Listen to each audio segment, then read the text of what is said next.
Hello students, चलिए शुरू करते हैं। अब हम एडवांटेजेस ऑफ अकाउंटिंग के बारे में पढ़ेंगे। क्या है बेटा हमारे पास? Advantages of accounting. तो सबसे पहला बेटा पॉइंट मेरे पास है, provides complete and systematic records. ये हमें क्या प्रोवाइड करता है? Complete and systematic records. देखें आगे क्या कहता है, replaces human memory by recording all business transaction systematically. Replaces human memory by recording all business transaction systematically.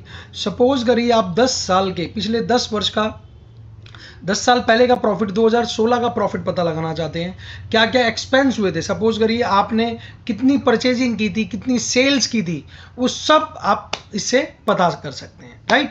Eliminates the risk of omitting. Eliminates मतलब क्या करता है? हटाता है। द रिस्क ऑफ ओमिटिंग, भूलने का झंझट ही खत्म है, क्योंकि आपके बुक्स ऑफ अकाउंट्स में लिखा हुआ है। ठीक है, चलें नेक्स्ट बेटा। सेकंड पॉइंट मेरे पास क्या है? प्रोवाइड्स इंफॉर्मेशन रिगार्डिंग प्रॉफिट और लॉस। ये क्या बताता है हमें? देखिए बार बार सारी चीजें प्रॉफिट और लॉस पे ही घूम के आएंगी। कह रहा है प्रोवाइड इंफॉर्मेशन रिगार्डिंग प्रॉफिट और लॉस। ये हमें प्रॉफिट और लॉस के बारे में जानकारी देता है। कहता है helps calculate the extract net profit. Calculate the exact net profit earn और loss suffer during an accounting period. हमें कितना लाभ हानि हुआ एक वर्ष में, वो सब हमें बताता है। ये हमारी एडवांटेज है। नेक्स्ट पॉइंट क्या है? अचीव थ्रू द, ये हम कैसे अचीव करते हैं बेटा? Through the preparation of profit and loss account. क्या बताते हैं हम? प्रॉफिट एंड लॉस अकाउंट बना के हमें प्रॉफिट और लॉस, शुद्ध लाभ और शुद्ध हानि पता लग जाता है। ठीक है, चलें नेक्स्ट पॉइंट क्या है? Third point, depict the financial position. हमें अपनी फाइनेंशियल पोजीशन के बारे में पता चलता है प्रॉपर।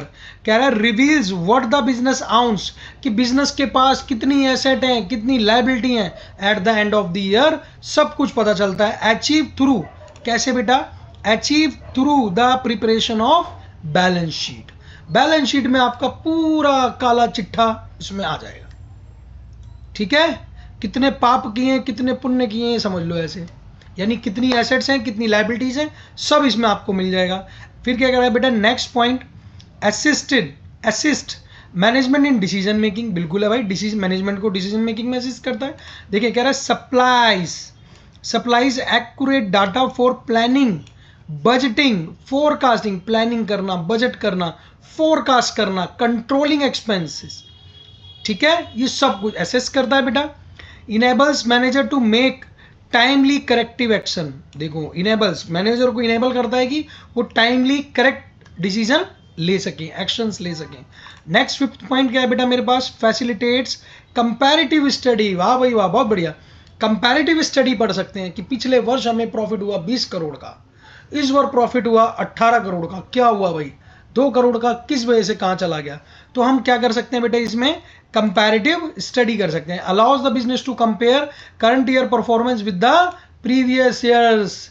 ठीक है, और इंट्रा फर्म भी कर सकते हैं। हमारे सेम बिजनेस की, जैसे जो भी बिजनेस हम सपोज कर रहे हैं और वही बिजनेस हमारा पड़ोसी कर रहा है, तो हम ये उससे कंपेयर कर सकते हैं। भाई इसको इतने लाभ हुए, हमें क्यों नहीं हुए? भाई दोनों ही की तो बिजनेस कर रहे थे। तो हम अपनी स्ट्रैटेजीज को भी आगे बना सकते हैं, फोरकास्ट कर सकते हैं, राइट। नेक्स्ट क्या है बेटा? Next point, helps compare performance with competitor firms in the same industry. हम उसको कंपीट भी कर सकते हैं। ठीक है, क्या हमारी परफॉर्मेंस रही, तो उसके बेसिस पे हम क्या कर सकते हैं बेटा? कंपीट कर सकते हैं उसके साथ में, आगे बढ़ेंगे। नेक्स्ट देखो 6 point, accepted as evidence in the court. बहुत इंपॉर्टेंट है, accepted as evidence in the court, यानी कोर्ट के अंदर ये एविडेंस काम करता है।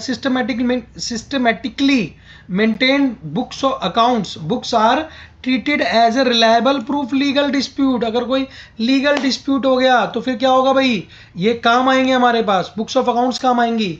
ठीक है, अकाउंट्स बुक जो भी हैं वो काम आएंगी। कोई झगड़ा सुलझाना है यहाँ से सुलझेगा। वैलिडेटेड बाय, ये और ये वैलिडेट करता है कौन? Auditors and tax authorities. देखो यही लिखा है, क्या लिखा है बेटा? इसको वैलिडेट करते हैं कौन? By auditors and tax authorities. Next क्या है? Facilitates raising loans. हमें बैंक्स आसानी से लोन देंगे, फैसिलिटेट होते हैं। Financial position and banks grants loan based on the financial position of the business. Bank loan क्यों देगी भाई तुम्हें? हैं, लोन उस बेसिस पे देगी आपकी फाइनेंशियल पोजीशन होगी। आपने देखा होगा जनरली, आपने कोई पर्सनल लोन के लिए चले जाए तो क्या मांगेंगे, आपका सिबिल मांगे, सिबिल स्कोर कितना है जी, 750 के पार है तो ले जाओ, ठीक है। तो वही सेम बेटा यहाँ पर क्या है, financial institution and bank grants loan based on the financial position of business. आपकी फाइनेंशियल पोजीशन, भाई मैंने क्या बताया, बार बार बोलता हूँ कि भरे पेट वाले को हर कोई खाना पूछ लेता है, खाने खाली वाले को कोई नहीं पूछता। तो वो यही है, आपकी परिस्थिति अच्छी होगी, आपने पुराने लोन ले रखे होंगे, टाइमली पे ऑफ किए होंगे तो आपको लोन मिल जाएगा, आपकी बिजनेस की स्थिति अच्छी होगी तो आपको लोन मिल जाएगा इजीली। नेक्स्ट आगे बढ़ते हैं बेटा, क्या कह रहा है, growth trends and profitable statement, बिल्कुल है। Statements act as collateral trust, जो हमारी ग्रोथ है वो एज हमारा कोलेटरल ट्रस्ट है। कितनी बढ़िया बात लिखी है, growth trends and profitable statements, हमारी प्रॉफिटेबल स्टेटमेंट्स होंगी तो ये क्या है, हमारे लिए कोलेटरल ट्रस्ट है, ठीक है, जो हमने गिरवी रखा है वहां पे।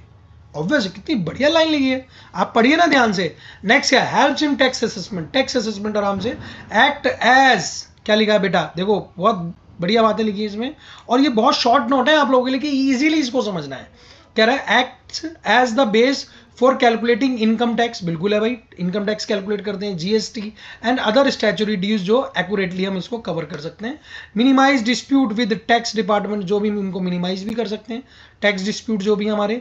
नेक्स्ट पॉइंट क्या है बेटा, evidence in insolvency proceeding, insolvency दिवालिया हो गया भाई, दिवालिया हो गया, अब क्या होगा, ठीक है, proves the financial incapacity of A business if it goes bankrupt. भाई देख रहे हैं 10 साल से लगे पड़े हैं, खून पसीना एक कर दिया, प्रॉफिट हो ही नहीं रहे, हर बार लॉस में घुसे चले जाते हैं, क्या होगा, दिवालिया हो जाओ। अब किसी के मान लो 5 करोड़ रुपए देने, कैसे दे पाएंगे जब सारा का सारा ही बिजनेस ठप पड़ा है, पोजीशन 2 करोड़ की है। तो जब हम बैंकरप्ट के टाइम पर भी ये एज एन एविडेंस हमारा काम करेगा। चलिए जी, थैंक यू सो मच। और दूसरी चीज मैं आपको बार बार बता रहा हूं, ये टाइप के नोट्स अगर आपको चाहिए आप इजीली कमेंट करिए और आपको ये नोट्स प्रोवाइड होंगे, पैसे ले लेंगे थोड़े से, ज़्यादा नहीं। चलिए, थैंक यू।